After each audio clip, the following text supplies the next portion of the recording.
I'm think I'm getting closer. I've upgraded my service.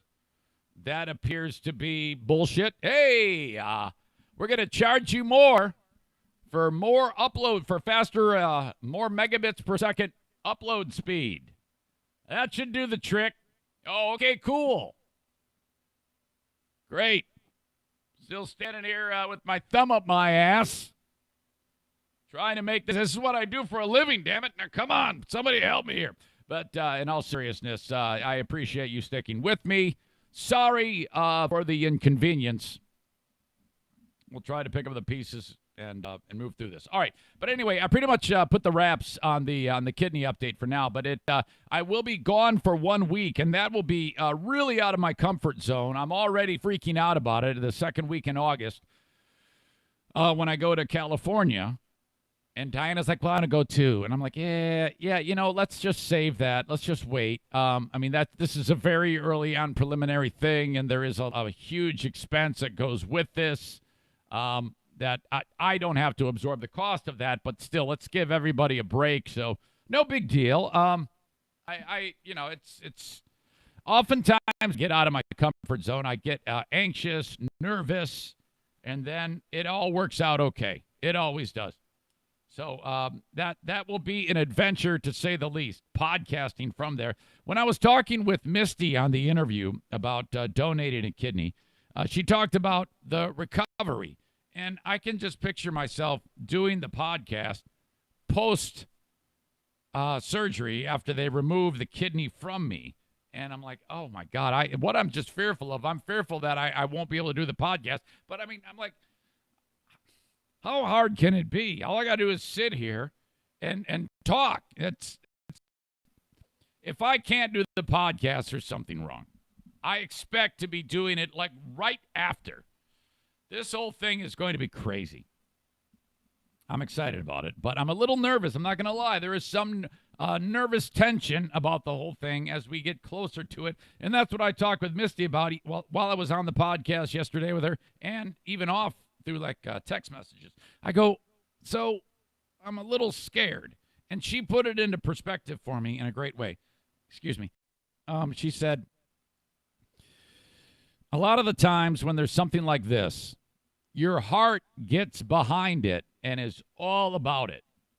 But your brain is going to fight you on this and try to get you, in the other direction. And I'm like, that is an absolutely brilliant way to describe exactly what I am feeling right now. Thank you.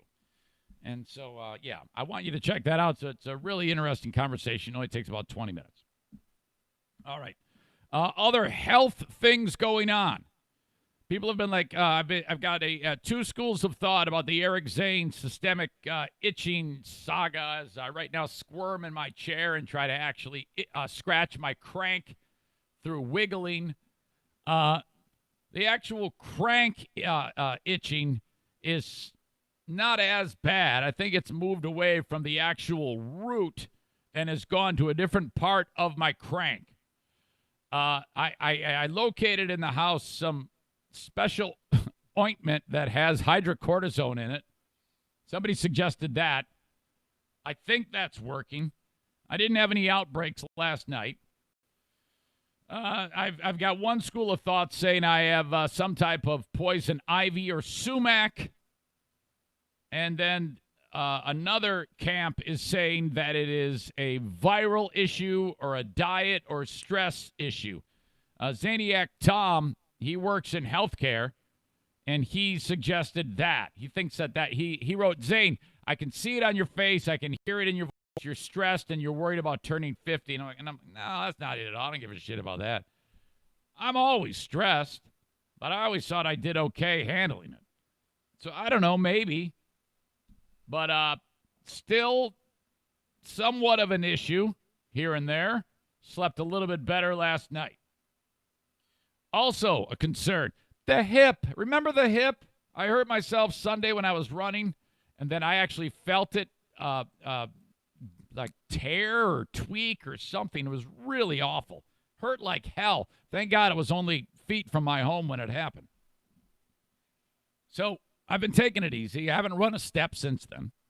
But I'm constantly like limping around or stretching the hip or rolling it out on a foam roller. Or, and it's a little uncomfortable, but all right. Then I decided yesterday that I wanted to start doing a little rehab on it. And I think I might have done this a little bit too much too soon because the way I was doing it was I would do like a step up. I'm on like the steps leading to the upstairs of the house, and I put the hip or the foot on the right side on the I put my right foot on the step, and I'm just like doing like step ups just with the right foot. And I'm like, oh, okay, this feels good. I'm making it work a little bit. And then the same damn thing happened that happened on Sunday. I felt it. It actually went like twing right in there. And I'm like, oh no, I'm back to square one. And sure enough, man, I limped my ass up the steps. Oh, God. And right before bedtime, I'm like, oh, shit, what am I going to learn? Just take it easy. Don't do anything until the pain goes away. This is starting to become a problem. Can you imagine if at the hospital they say, yeah, you can't get a kidney, you can't have your kidney taken out until your hip is better. Meanwhile, Daisy the dog is on her way right now to see Dr. Baker in Kalamazoo. Now, I've talked about this guy before, and he's brilliant. He is one of only like 2 vets in the state that can fix a dog's knee appropriately. Back in the old days, if a dog blew out their ACL, they would put like this stupid synthetic tendon in there, and it'd sew it all on, and it would be shitty. It wouldn't work. The dog would blow it out again. He uses a technique. I forgot the name of the guy who does it. I talked about this before, but they basically cut the top of the leg, the bone crown, like off completely. And then they rotate that and bolt it back on. And the structural change in the anatomy of the dog's leg makes the ACL obsolete. It's a bone cut. That's what it is. That was very easy to remember.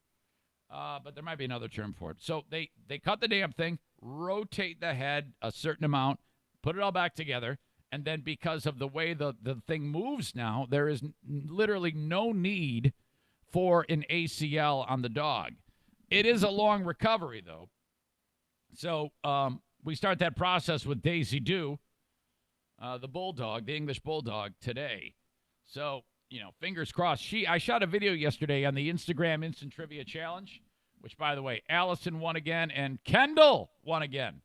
Kendall and his hot wife, Nikki. Oh, my God. Wait till you see Nikki. I will link up the article from the Daily Mail UK of a friend of our family, Nikki and Kendall.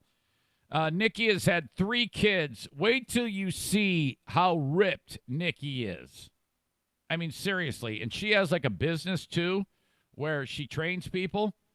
And she gives you like a diet and exercise plan. And she is a badass. She does like these, I don't know how to describe these competitions. It's bodybuilding, but more like fitness. So it isn't like those gross ladies that look like fucking Arnold Schwarzenegger. And she is just smoke show. Holy shit. And I say that in a friendly way. I'm not like ogling her because I would only ogle my wife. But, I mean, seriously, she is ripped and jacked like you wouldn't believe. Anyway, Kendall won on Instagram Instant Trivia and completely having a tangent attack here. But in that video, I shot a video of how Daisy has to move. And she's just on 3 legs. She's just holding that back leg up. It's just like sitting there. It's like a fucking wind chime.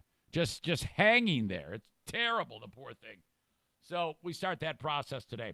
The Open of the Eric St. Joe podcast is brought to you by the Kent County Health Department, reminding you to cough into your elbow, wear your mask. I know we've gotten a lot of the whole anti-mask thing has gotten some groundswell, and that's too bad. If we all wear masks, we will help slow down the spread of COVID-19. That is a fact. I don't care what you tell me. That is a fact. Stop sending me your stupid links to your dark corners of the web information. I know what the hell is up. You have your opinion, I have mine. And my opinion is that masks keep you safe. All right? Stay socially distant.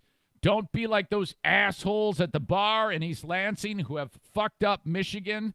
Thank you, young assholes. Kent County Health Department, you can get information about their 4 places where you can get tested for COVID-19 at accesskent.org or call them at 616-632-7100. The cleaning service of the Eric St. Show podcast is A&D Cleaning. Call Amy at 616-550-3644 about getting your home cleaned. All right. You can get it cleaned every week, every month, just once, whatever you want. She has everything. She's fully insured, bonded, all those great things. You just sign up, and boom. The next time you come home, your house is immaculate. It's a great gift, too. 616-550-3644. We have Blue Frost IT, 616-200-8550. I see them checking out my equipment right now, seeing if they can troubleshoot the problem for me. And that's pretty much how they work. They're boots on the ground, your IT department. I will say this. I want to make it perfectly clear that my internet service is the problem with me being able to post my show on the live stream. It's not the tech support that I have. It's my internet. So those are 2 entirely different things.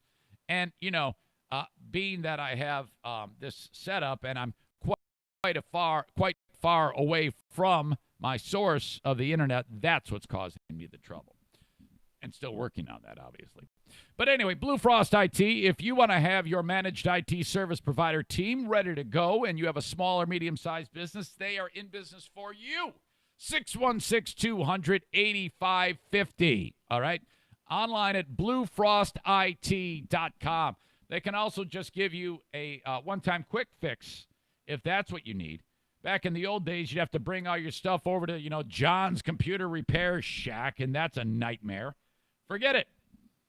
Call on Blue Frost IT, the managed IT service provider for this show. And last but certainly not least, my newest sponsor, Great Lakes Winery, Brewery, and Distillery. They are open. The governor's shutdown from yesterday has nothing to do. They are open. 332 East Lakewood Boulevard in Holland, Michigan. Beer, wine, grappa, howlers and growlers. Pick one up or pick 2 up, or 3 or 4, for the 4th of July. Okay? Open today and tomorrow, 3 p.m. to 7 p.m. Great Legs, like L-E-G-S, legs, not lakes. Great Legs Winery, Brewery, and Distillery. Try them, okay? We're going to have a party there on Friday, July 24th. I haven't yet posted the event invite, but we're going to get as many people as we can into there safely and have a party. I'm gonna watch all you guys drink beverages. I'll be like, oh, that's fun. Wish I could do that. Thank you, Great Legs, and welcome. All right. This is what's up in Michigan.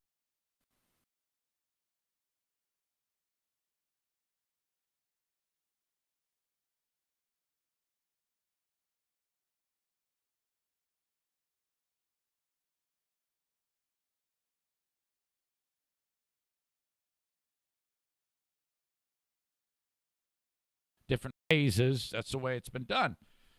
So when it came time to open up the bars and the restaurants, all right, but there was the caveat of keep it safe and keep socially distant. Well, the video that was shot inside of Harper's in East Lansing was anything but that. Everybody was packed in there like sardines. Now, if this isn't a cautionary tale of what can happen, I don't know what is. Because, that place is screwed. They're shut down. And, honestly, now that this stigma is on them, when it comes time to reopen, that might be a little bit weird on them. So that's why it's very, very important when bars are allowed to open again, because they have been shut down again, that people obey the rules, especially young people. They seem to think that they are immune to this. And what it's doing is, all right, yeah, there's the health risk, but it's fun because now she has to paint with these weirdo broad strokes and shut all these bars down, which it is a little fucked up. I'll admit that, because we're going to hear from a guy who owns a bar that is the type of bar like, you know, a small hole-in-the-wall place with just the locals from the neighborhood show up to have a couple of pops. That's a lot different than Harper's, you know? So, but for some reason, and I kind of agree with the people that are pissed off, there's got to be a way that they can remain open, but they're not. Because that isn't the type of bar that a bunch of bros and chicks are going to be all shoulder to shoulder. That's where, you know, you got a couple of the local alkies are sitting there just knocking a few back. And that's very important for the people who own those bars, but they're shut down now. So this is screwed up. Listen to this. With cases of COVID-19 climbing again in Michigan, Governor Gretchen Whitmer issued another directive today, ending 3 weeks of indoor bar service for those that make at least 70% of their income from alcohol. It's prompted a strong response from tavern owners who say this mandate's unfair to those establishments that have been following the rules. Barton Dieters is talking to those affected. He joins us live from Grand Rapids tonight, minutes after the order went into effect. Barton? Well, Brian and Sue, the lights just went out here and the customers, the few that were in there, filed out. This is the Pickwick Bar here on Cherry Street in the East Hills neighborhood. It's the longest running, continuously running tavern in Grand Rapids, but its 85-year run may be coming to an end. Wow. Asked Pickwick owner John Rusolowski what the governor's order means for him, and the answer comes quick. Like no business. Totally awesome. The governor announced the order today.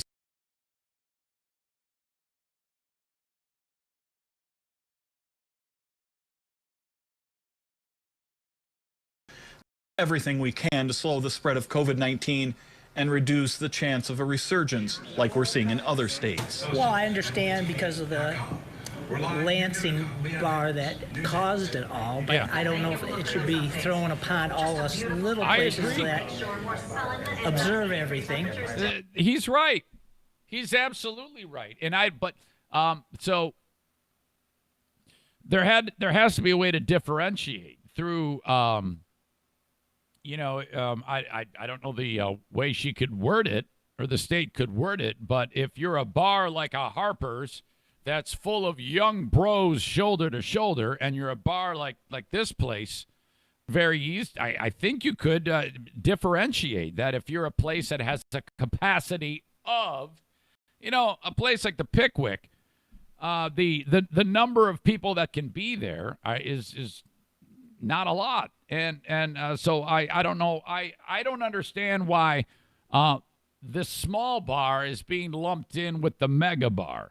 The mega bar is like Harper's that has all of those people. So, I kind of support the move for that, but not for the fact that all of these little ones now have to be shut down. That's part of the problem, because they also go on to describe another problem too. Listen. The Pickwick owners talking about the incidents at Harper's in East Lansing, where young people packed the nightclub with no regard for social distancing or mask wearing, and then allegedly the virus to the state.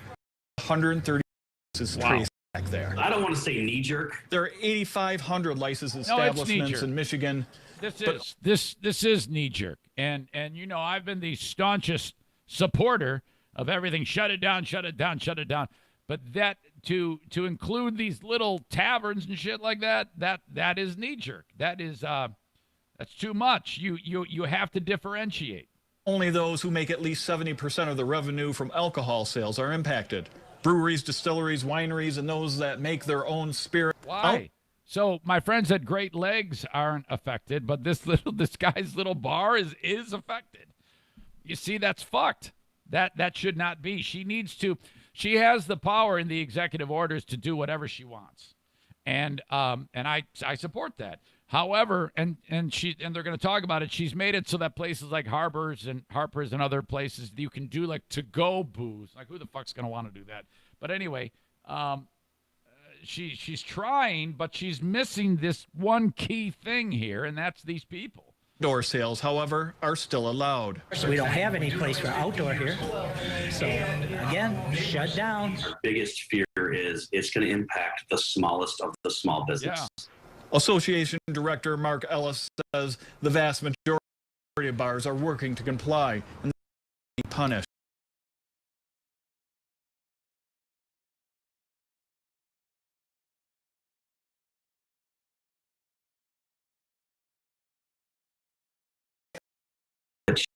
Number of alcohol is food.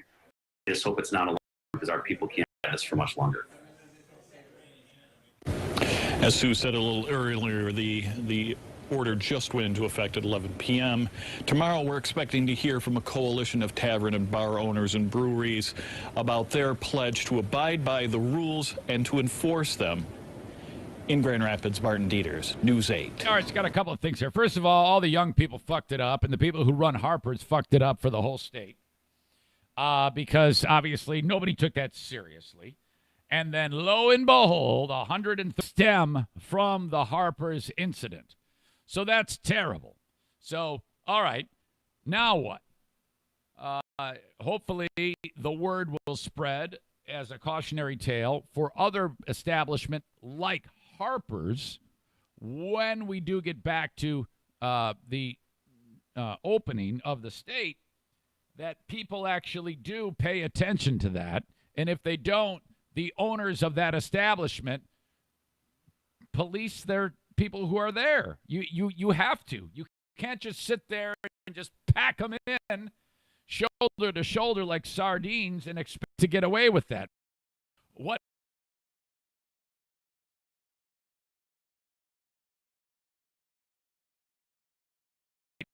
Another mistake, just as bad as the mistake of packing the bar and not policing the patrons. So that small town watering holes, I mean, this doesn't make any sense. And I would expect her really quickly here, after enough has happened and she's had time to think about it, she will change her mind and allow places like the Pickwick here to open up. And you know, basically she can just say, if you're a small town watering hole to cook hamburgers on, and, you know, you got like a bunch of alcoholics that work there who are all old, and a bunch of drunks at the bar, and nobody's dancing, and the most current song on the jukebox is Hold On Loosely by 38 Special, well, you're okay. But if you're, the bro bar, you're fucked. So you're just going to have to live with it. I think she needs to differentiate that, and she's got to have, like, you know, the interpreter making the funny faces doing her thing. So that's my opinion on this whole thing. And so I agree with the owners of the Pickwick. Meanwhile, in another example of young people being assholes, we go to the great state of Alabama. This is shocking. And authorities there were like, we don't believe it. This isn't really happening. And then they found out that it actually is. And they're like, oh, my God, here we go. Another bit of stupidity. What's happening, I believe it's in Tuscaloosa, Alabama, the seventh largest city in that great state. There have been moments where young people have said, all right, we're going to have a party. So you get, a bunch of people that are going to show up at a party. That's probably not the best thing. But this isn't like any party. This is a party where they're gambling. And everybody who comes to the party puts money into a pot. I'm not sure the amount. And one person is going to wind up with the money because of a bet. Not a diet bet. A COVID bet. Okay, let's say you got 100 people at a house. They each put in money. Let's just say $10. So you got all this cash ready to be won. One of the people that is invited to the party has COVID-19, like is a positive case. and then they just have a party. And the first person who returns with a diagnosis from a physician, a positive test that they have COVID-19 after the party, wins the money. This is so fucked up. It sounds like a plot for a terrible movie, but it actually is happening. Students in Tuscaloosa, Alabama, who've been diagnosed with COVID-19, this from ABC News, have been attending parties in the city and surrounding areas, part of a disturbing contest to see who can catch the virus first. A city council member told ABC News on Wednesday. Wow! Come on! Again, young people are trying to kill us. They want us dead. You know, all of us old folks, 50 and over, and I'm 5 days away from that. Please, no visits. Please, no cards. Please, no gifts. I'm just trying to get through this. Tuscaloosa City Councilor Sonia McKinstry said students have been organizing COVID parties as a game to intentionally infect each other with the contagion that's killed 150,000 Americans. She said she recently learned of behavior and informed the city council of the parties occurring in the city. Organizers of the party are purposely inviting guests who have COVID-19. Put the money in the pot. They try to get COVID. Whoever gets it gets the pot. It makes no sense. No, it does make sense. It makes sense in a stupid way. They're intentionally doing it. Then I see the disinfectant. You can cure it this way. Knocks it out in a minute, 1 minute. And is there a way we can do something like that by side or almost a cleaning? Because you see it gets on the lungs and it does a tremendous number of the lungs. This virus ain't that serious. Man. Tuscaloosa Fire Chief Randy Smith told the city council on Tuesday that he has confirmed the students' careless behavior. In a briefing to the city council, Smith expressed concern that in recent weeks there have been the parties. We thought it was kind of a rumor at first, he told the council members. We did some research. Not only did the doctor's offices confirm it, but the state confirmed it. They had the same info. Just hours after the briefing, city council unanimously passed an ordinance requiring people to wear face coverings when out in public. It was unclear if the COVID-positive students infected anybody at the parties they attended. You know, it makes it tough to fight these pandemics that are killing people when you have this going on. How stupid is this? Anybody caught doing this needs to be arrested and charged. They need to all be quarantined, not for like 14 days, for like 4 months. You can have like a stupid camp in the state of Alabama for people that do these dumb things. Incredible. You know, when I started today, I go, oh, good, we're not going to talk about COVID, but damn it, we're talking about COVID. I got a lot more stuff to talk about as well, too. We got the Michigan fireworks are pissing everybody's off. And how epic was your wedding photo? This one couple tried an epic wedding photo. It did not work out well. Serves them right.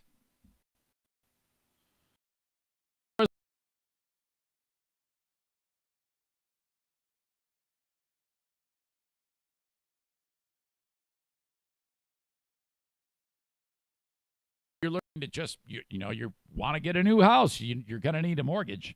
Go ahead, call upon the old guy who you worked with before, your cousin or whatever, friend of the family. But if you could, just bang on Mario's door as well, just to see if you're thinking, man, I'm going to do it just because Zane asked me to. I'm telling you, he's going to win your business. NMLS number 3035. They're established in 1987. The team of Van Dyke Mortgage. Call Mario at his desk, 231-332-6505. This is especially important if you don't have a mortgage and have never had a mortgage and you're paying rent to some asshole who won't even fix your garage door opener. Okay? You need your own place. You need your own mortgage. You don't want to be funding some other guy's mortgage. Fund your own mortgage. You don't think you can do it? Call on Mario. He'll make it so that you do, and if not, if he can't do it for you, he's going to tell you what you need so that you can. 231-332-6505. 892-6505. Couple other things. Prince Army, the next gun school, CPL training is July 11th. That is Saturday, July 11th at 8 a.m., Holland Township, Michigan. You need to call retired Army Major Steve Prince.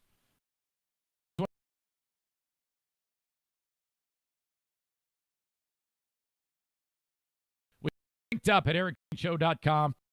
Events and Facebook. Thank you to Steve. Couple more. Senor Martinez invites you to call upon him if you need the AC tuned up. A&E Heating and Cooling, 616-516-8579. For non-Zane Show listeners, it's $89. If you're a Zane Show listener, mention it to him. He's going to give you that tune-up for $79 with A&E Heating and Cooling online at aeheatingcooling.net. He uses the Comfort Maker, air conditioners and furnaces, comfort with confidence with A&E Heating and Cooling.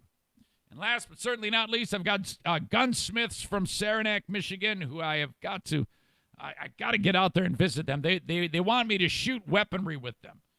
BK Guns and Stuff. They are the gunsmiths of choice for the Eric Zane Show podcast for repairs, cleanings, customizations, and whatever you need done to your weaponry, they can do it. They also specialize in firearms transfers, and they'll sell you a weapon too. I know one Zaniac bought a home defense shotgun from them. Excuse me. Hang on. All right. BK Guns and Stuff. You can reach out to Benjamin and Kyle, but just by going to my website, ericzaneshow.com, and click on the BK Guns and Stuff logo. All right? Thank you to them. All right, fireworks in Michigan. Talking about this for about a decade now. You can get whatever you want. Big ones, little ones, you name it. And back in the day, we could get with sparklers, shit like that. If you think about it, those are actually going up. Okay, yeah, here you go. Let's get the sparklers. And it's like, oh, awesome. You light the thing up and you wave it around, and then you're bored after 1 minute, so that you do something stupid. You touch it. You touch this flaming stick in your hand. Oh my God! Of course, that's what the stupid kids like me would do. And then mom and dad are like, "Oh, this is great. We only got 25 more boxes of 25." And it's like 1 minute into the 4th of July. You're like, this sucks shit. So you get bored. You, like, throw it into the air. It lands on a pile of dead grass. The whole house catches on fire. And that's all because that was the only fireworks we could have. We had to get creative to make them fun. Okay? So as I've talked about before, we'd call upon the local lady, Grandma Dynamite. She would sell us shit, and then that was like a new age right there when we would start shooting bottle rockets at each other. Because what you do is you put the bottle rockets and they go straight up, and it's like, oh, that's fun for about 3 minutes, but it'd be a hell of a lot more fun if I put it at like a 5-degree angle and just shoot it down the street at old man Leonard's house. That was fun too. But in Michigan here now, we can get anything. You go to any fireworks facility, you walk in and there are names like the Humdinger. And it's a big-ass box as big as this table, and you light it, and it just goes crazy for like 15 minutes. Or you can get one of those gigantic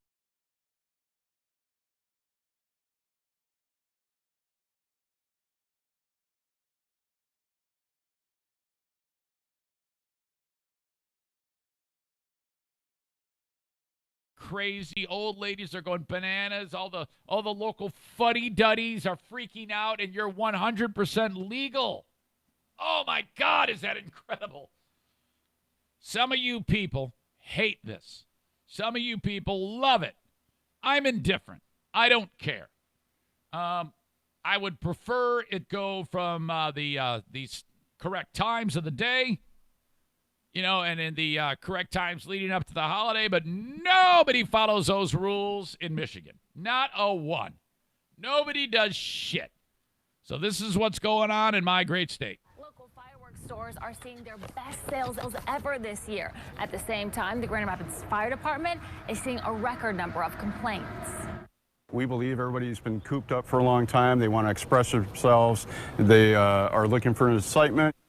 Some are finding it at GS Fireworks in Wyoming. Sales through the roof. Owner David Jewell says sales for the month of May are up by 300% from last year. July is always my biggest month, and it's yet to be known. We still have 4 to 5 huge days of sales. I got my fingers crossed that this place is empty. This guy is grinning from ear to ear during that whole piece that they were interviewing him. He's like, oh, my God, keep the money rolling in. Other local stores are seeing the same, telling us it's their best year since consumer fireworks were legalized 9 years ago. But not everyone is celebrating. Uh-oh. It's been terrible. It's been terrible. There's a lot of fireworks going off, and they've been going off for a month or more. Shelley Walker lives on Grand Rapids West Side. Her dog Ellie is scared to leave the house. She's shaking right now. Yeah. I can feel her shaking. You got this little dog in her arms, and the dog's freaking out. The dog's got PTSD. The dog doesn't even like to be outside because the dog knows where bad things happen. And, you know, I get it. I really do. And I don't think there is I don't think there's any remedy for this unless you just ban them, you know? Shelley is one of many people complaining. The city of Grand Rapids says there's a 532% increase in firework complaints from last year. Please stop. Oh, no. Please no, stop. No, they're not gonna. Yeah, that's about all you can say. But as of, the 29th, they were legal. They may be legal, but only between 11 a.m. and 11:45 p.m. from now. Our message is just if you're using fireworks out of those a lot of This is like the guy from the fire department. times, knock it off. We really want you to get along with your neighbors. We don't want to have to have law enforcement respond and write you a civil infraction where you may have to write a check for $1,000. More importantly, they don't want anyone to get hurt. 6 injuries related to fireworks have been reported in Grand Rapids this year. Half of those. You see, this is the other byproduct. There you go. Happy, safe. Heather Walker, News 8. That's the other thing we can expect. I mean, when 9 years ago, when what was the guy's name? He was the governor, Snyder. Snyder said, "All right, I want money in Michigan. I want more people in this damn state. I want more people visiting, and we need cash. So what we're gonna do is everything's legal. Helmets, screw those helmets. We want more people from other states coming in and checking our state out. So they'll come in and spend our money. No helmets. You can get all the fireworks you want. Great, whatever. It's the almighty dollar talking." And then every year we can count on the stories where, somebody's hand gets blown off, like blown to bits, like impossible to find it because there's just no hand anywhere. I mean, think about that. And then the things that blow up and go shooting in the air, they fly into somebody's face. I've actually been witness to a moment where it's one of those mortars fell back, aiming at the people that are watching it. It was my dad was with us, and this is years ago, but he's like, "Oh, no," and everybody scatters, go flying at you. Back up, tear. Put it in reverse, tear. Where is that? I wonder if I can get that. Let me check with the staff, see if I can get back up, tear. Back. How could I have been this close to the 4th of July and not played this shit? Back up. What does he say? What's the kid's name? Chico? Queso? If you don't know what's going on here, Terry his legs are all screwed up. He's in a wheelchair. He can, he's got like it's a forward, it's like a joystick. You can move the damn thing forward or backward. And the kid goes to light the fireworks.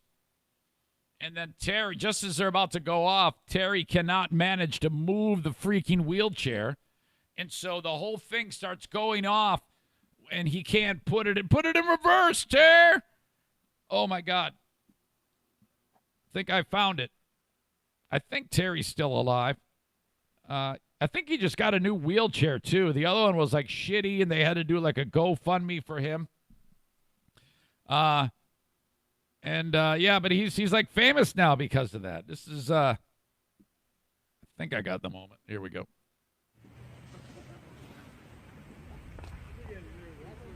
Hold the hand, Tico. Tico, that's it.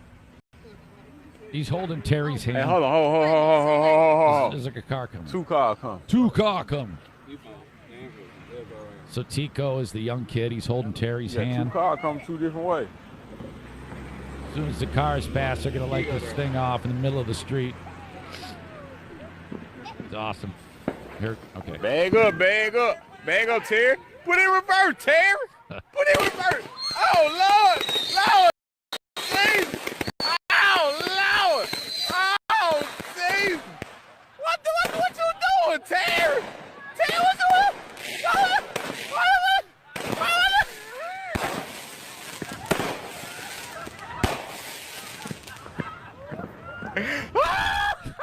I'm laughing at him. Back up, Tear. Put in reverse, Tear. We at the Griffins, back when we used to go to hockey games, when American Hockey League legend Chris Terry would score a goal, you'd hear, back up, Tear. Put in reverse, Tear. Awesome. Good luck on the 4th. Be careful, for God's sake. I don't have any fireworks. I'm not buying any fireworks. But if you use it, please be careful.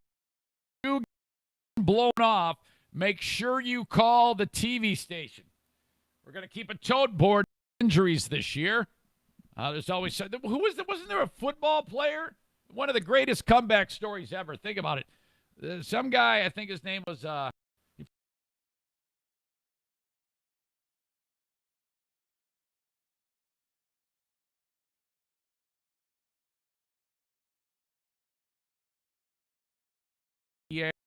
yeah, I was right. Holy shit. Yes, Jason Pierre-Paul. He like a M80 blew up in his hand, and his fingers went flying all over the place, man. His hand was mutilated. He looks like one of those guys he looks like he's got like a crab claw or a lobster claw, and he came back. He still played football. I don't know if he's playing anymore, but his hand just looks like shit. Oh, does that thing jacked. Oh, man, it's a pristine hand. So it's his thumb is a disaster. Okay, it's his right hand. His thumb is a disaster. His index is murdered. His middle is smashed beyond belief. The ring looks weird. And I think the pinky is the only one that escaped harm. And the guy still plays football. I'm not sure where he is right now. He might be with the Buccaneers. But, man, that is screwed up. All right. Good luck on the 4th of July. Just know that you're driving everybody's dog crazy. And I didn't even mention in this whole rant about the veterans who, are completely suffer. Some of these people suffer from PTSD. And here you are reenacting the Battle of Fallujah on the front lawn, and this poor son of a bitch is inside the house having a white-knuckle ride as you sit there and laugh it up with your blooming flowers on the front lawn. So just word to the wise, you might want to take it easy if you know you got a veteran in the neighborhood. The dog's all right. I can see that. I get it. I know. But if you got the veteran in the neighborhood, you might want to reconsider or go to a place like an open field or whatnot. I don't know, man. These poor veterans, they sit there over the 4th of July, and it's a terrible time of the year for them. Hey, let's celebrate the 4th of July by taking our vulnerable veterans and making them have to sit in their basements with earplugs in. It sounds terrible. All right.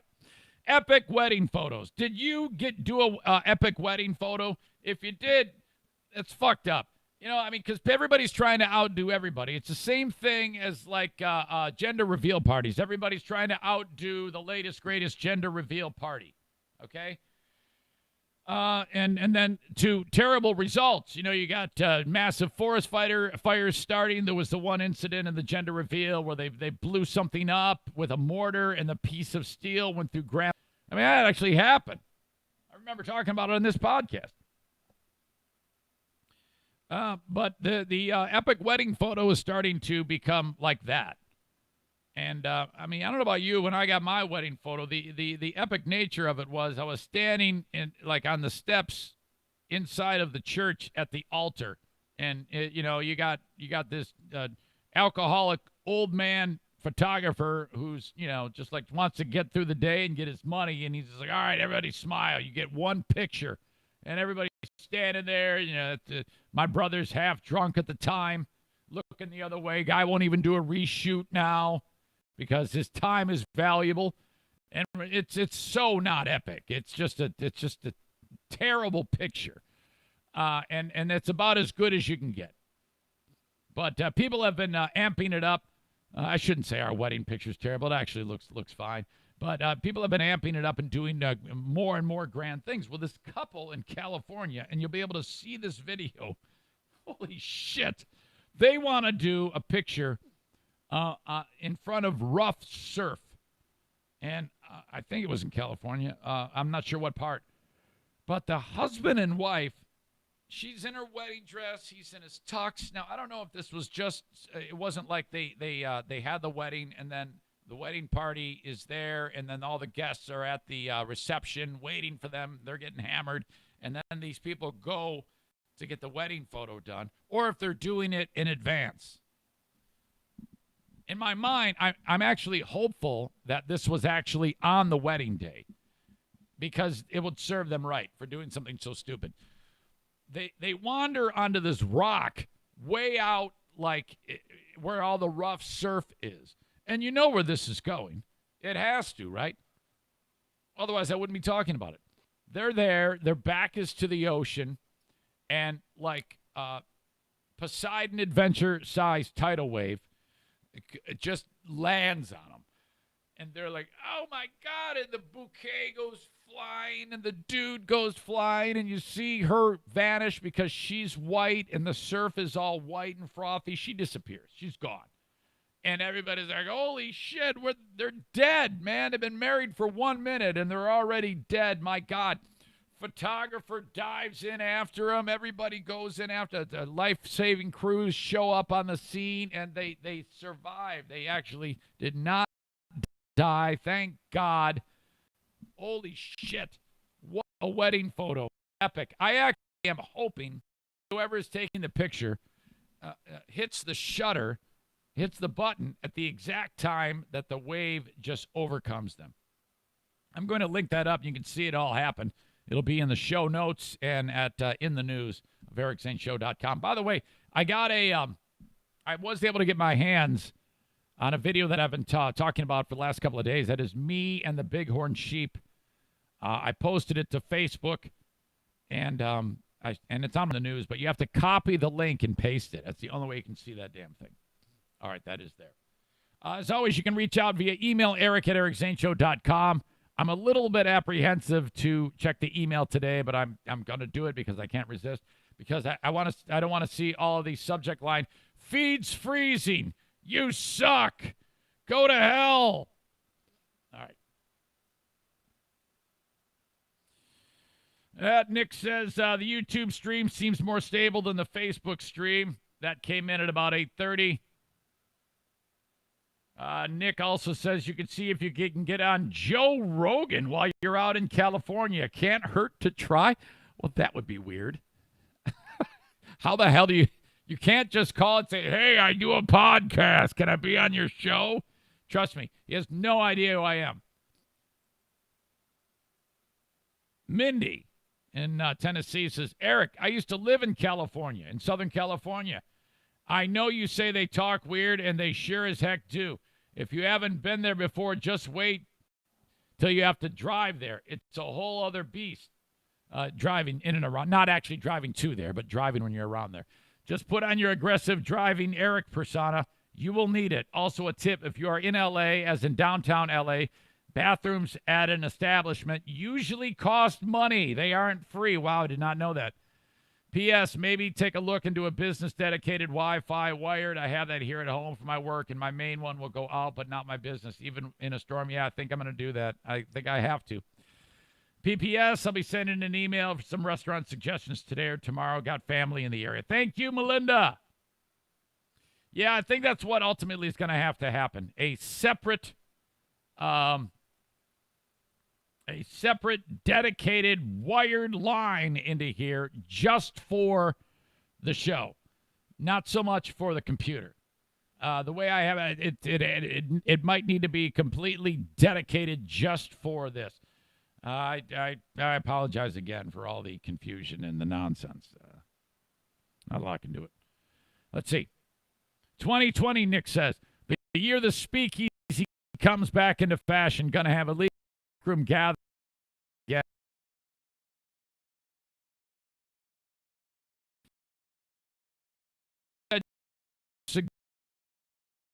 I've had people say try the mesh thing, and I've had people say do not try the mesh thing.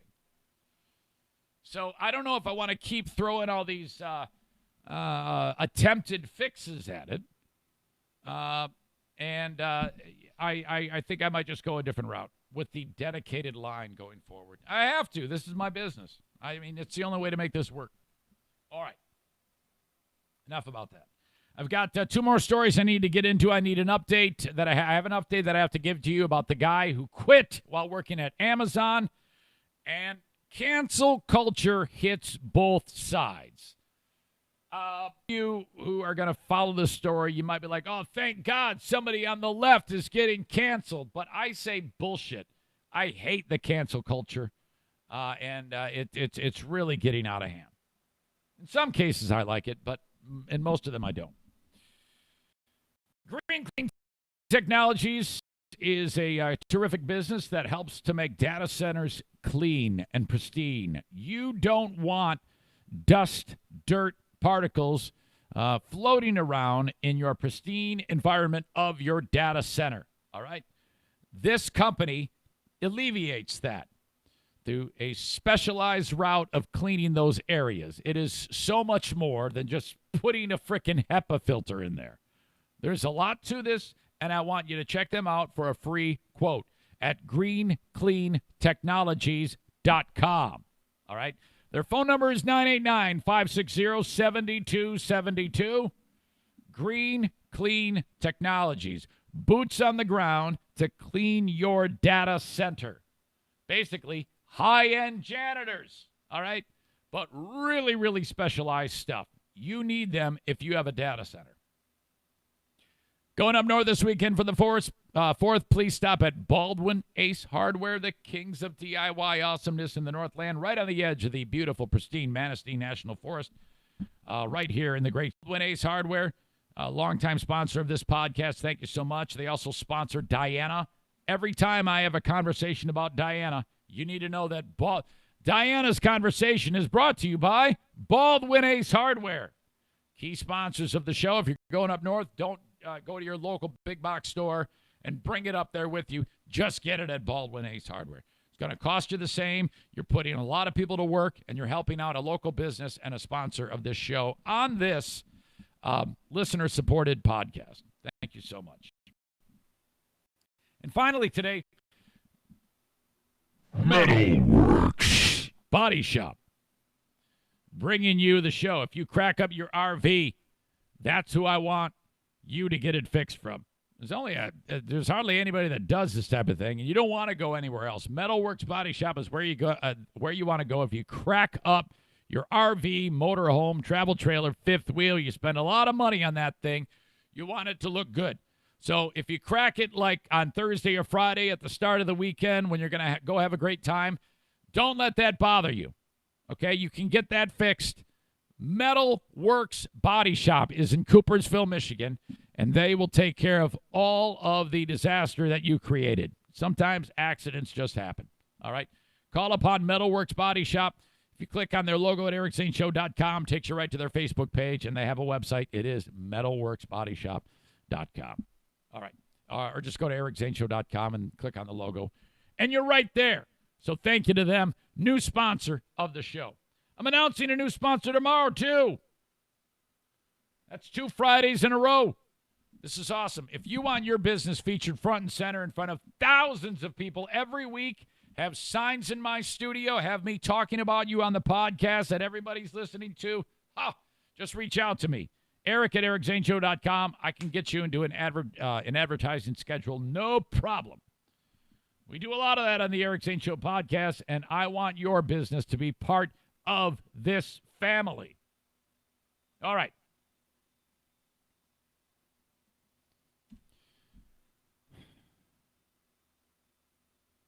Hold on. That's weird. Okay, well, that's not good. Okay, talk among. Okay, there it is. Thank God. Whew. I was like, wait a minute, where did my story go? It was right there. What the hell? Okay, I talked to you about how cancel culture has been a thing that we've been talking about quite a bit. It reared its head against me, and I learned a very harsh lesson. People are assholes. That is it. Plain and simple. People are assholes. The environment that we're in right now, both sides, you step one toe out of line, and I honestly think that the people on the left side of this started the fucking fight about the canceling, and now it's going the other way. So both are assholes, and anybody who tries to cancel somebody over something they say on Twitter or whatever, shit like that, you can fuck off. Not to mention all the going back in time to try to drag people through the mud for what they did. Holy shit. Did you see that guy, Portnoy? Dave Portnoy, is that his name? From Barstool Sports. Everybody's trying to cancel him because he made a couple of cracks from years ago. And this guy, he's like Joey Diaz. He says, I am not cancelable. I cancel you. And so, I mean, I'm not that. I don't have that type of nerve to be able to plant my flag. In fact, after I posted the Bubba Wallace meme, and everybody got pissed at me and called me a racist. Me? Are you kidding me? Jesus. They went after my bosses with the hockey teams and tried to bring me down in that regard. And I got called out on the carpet, and I didn't want to be in that place. So I just said, fuck this. I'm out. I'm not even doing it anymore. You're a bunch of fucking dirty pool playing assholes. I'd love to beat your ass. If in this small chance that whoever did that to me is listening, I swear to God, I will engage your ass. We will.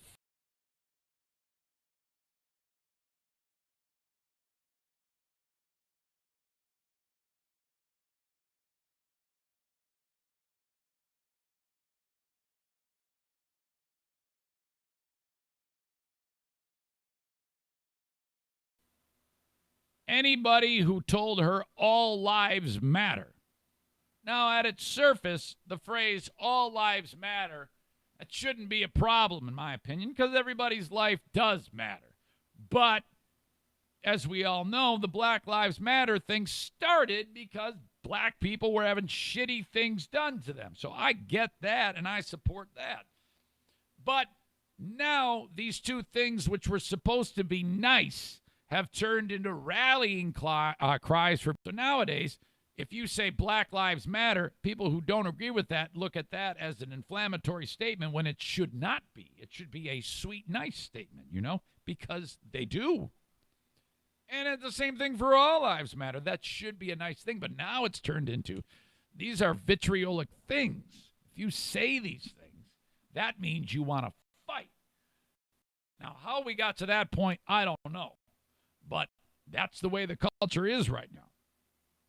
So this dummy, who has enough sense to be able to graduate from Harvard and work for a terrific company, is now in trouble because she said, what is her name? Hold on a second here. Harvard grad Clara Janover has lost her job over something she said on TikTok. This is what she said. She said she'd stab anybody who told her all lives matter. Revealed in a new pair of recordings that she has lost her job over the perceived threats and ensuing furor. Standing up for Black Lives Matter put me in a place online to be seen by millions of people. A teary Clara I don't want to play the video because she just sits there and cries. Clara Janover said in a new video posted Wednesday, the job that I'd worked really hard to get and meant a lot to me has called me and fired me because of everything. So she said in the video that she would stab anybody who told her all lives matter on a TikTok video. Well, the boss found out about it, no doubt, because people who don't agree with her informed her bosses. And what the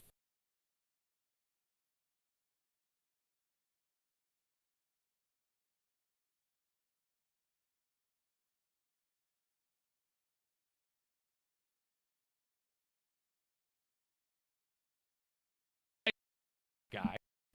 She deserved to get fired. This one, she's just sitting there saying a tongue-in-cheek video that this is what she's going to do. And she even said she was just joking. I don't know. It kind of drives me up a wall that people take the time to go and try to wreck her life now because she said something that she feels strongly about that is that everybody is talking about. So much so that that's a thing that I can't do anymore.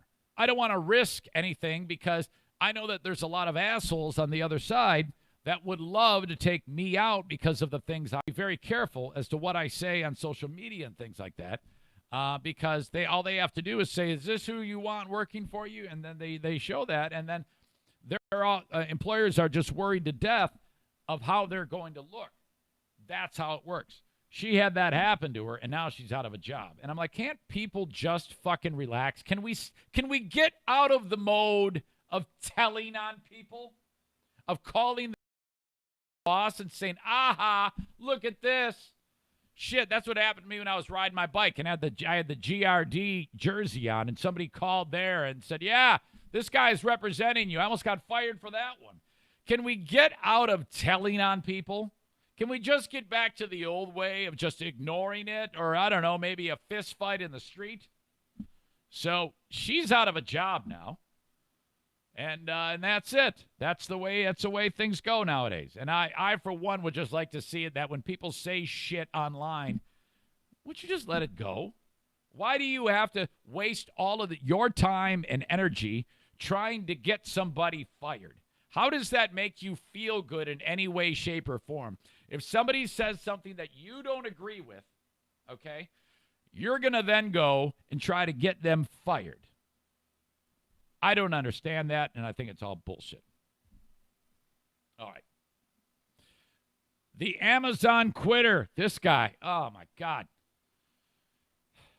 So the dude is working for Amazon. He's 22 years old. He makes, I said $16 an hour. That's what the average Amazon delivery driver makes. He said he made $15.50, whatever. Derek Lancaster had this job working for Amazon, and he had a van full of packages he had to deliver. He said, I don't want to work anymore, and posted, I'm just leaving the van here with the keys in it, told the location, come get it. He's like encouraging people to come get the fucking van. He calls a ride, calls an Uber. They take him home. He's done with the job. He just quits like that. It's bullshit. And so he's talking in this, did it. Well, I know why this guy did it. Because he's a 22-year-old millennial asshole. That's why he did it. Tom reached out to me and said, hey, man, I can kind of see why he'd quit. I mean, you said he makes $54,000 a year, but that's if he works 16 hours a day. Yeah, I know. I know what it is. But think about it. You're 22 years old. You agree to take the job. And they say it's got a lot of hours in it, and you're going to make a lot of money because you're working so many hours. Who in their right mind is going to say, fuck it, things are too hard for me, you fucking pussy? Do the job. If you need to quit, put in your 2 weeks and get the fuck out. What the fuck, man? That is bullshit. All these people with their packages. And, you know, I'm getting a little sick and tired of the whole business about Amazon as slave drivers. That is such an offensive thing to say. Nobody's holding a gun to anybody's head. You want the job, you take the job, you work a lot, you make money. That's it. What's the fucking problem? You don't want to make any money? don't take the fucking job. He says over 10 million interactions, Derek Lancaster told the Free Press. That's because you're an idiot, and people love idiotic behavior. That's why they're following you. Stand by. Excuse me. I thought it was going to get more like 50 likes and 20 retweets. Man, I would kill for that on a tweet. He says, I thought I would do that and call it a day. He tweeted that he quit Amazon, adding that he left the van at the gas station full of gas with the keys in the ignition, he says.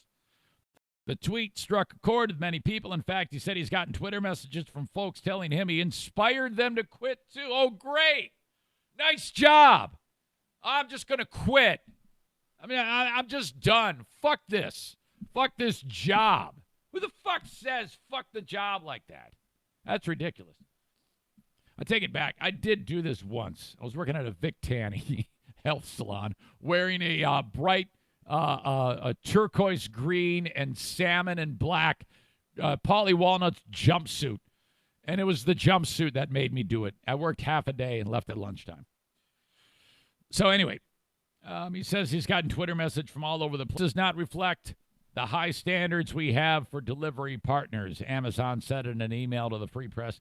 We are taking the matter seriously, and we have investigated the matter and are taking appropriate action. I love Amazon. I love the fact that I live in a day and an age where a really smart guy decided to put out a business where I could just hold up my phone, type anything, and hit a button, and it's on the fucking way. It's magic. That is ingenuity. It's an amazing thing that we have at our disposal, and during the time of COVID-19, you can probably make the argument that Amazon has caused a lot more people to live who aren't supposed to leave the house and keep all of the shit that they're supposed to get. So fuck that. Anybody who says Amazon is the problem is a fucking asshole.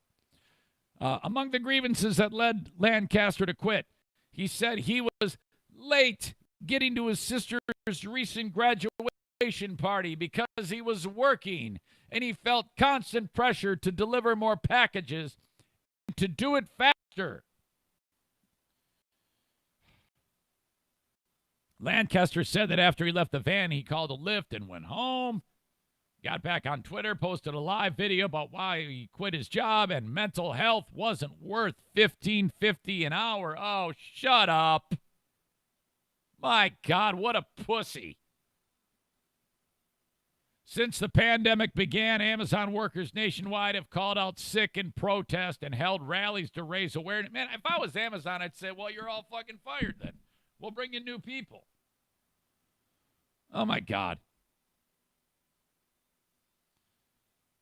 This weekend, protesters marched outside a home of Amazon founder Jeff Bezos. At 8:39, Lancaster posted a 13-minute profane video explaining why he walked off the job. He said he was waking up at 9 and working until 9 or 10 after delivering 200 packages. These people drive me nuts because, they act like, oh, well, this is how the rest of my life is going to be. No, it doesn't have to be. Why don't you just go ahead, finish the job out like a man or a woman and not a wimp, and do it appropriately, and then you can leave the job. Does anybody do that anymore?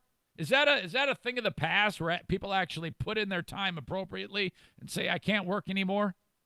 Maybe if you weren't worked hard, you might be able to work up the ladder if you show that you have a great attitude, you do your job effectively, people like you get along well with others, you're productive, they can count on you.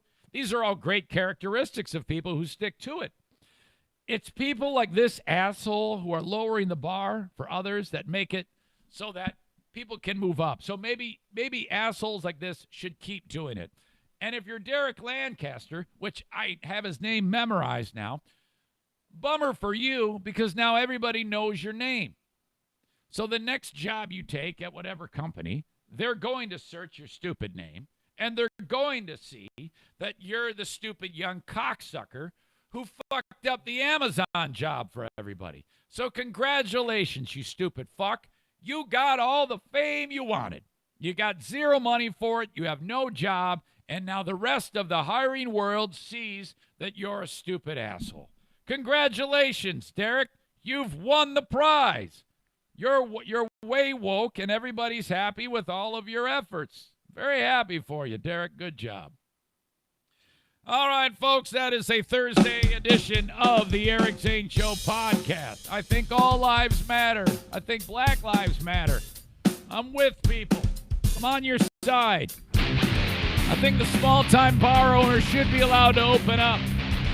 I want to hear from you, Eric at ericzaneshow.com. Follow me on Twitter. Follow me on Facebook. YouTube. You can subscribe to the YouTube channel. That would be great. The quicker I get to 10,000, that means the quicker I get to 20,000. And like the shit out of it, too. That helps me. Thank you, folks. We'll talk to you next time. Bye-bye.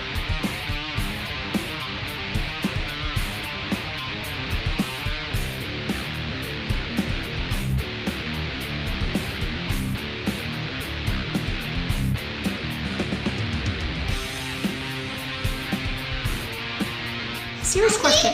Help with the fucking jam.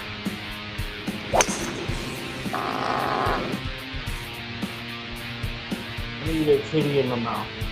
I need a titty in my mouth.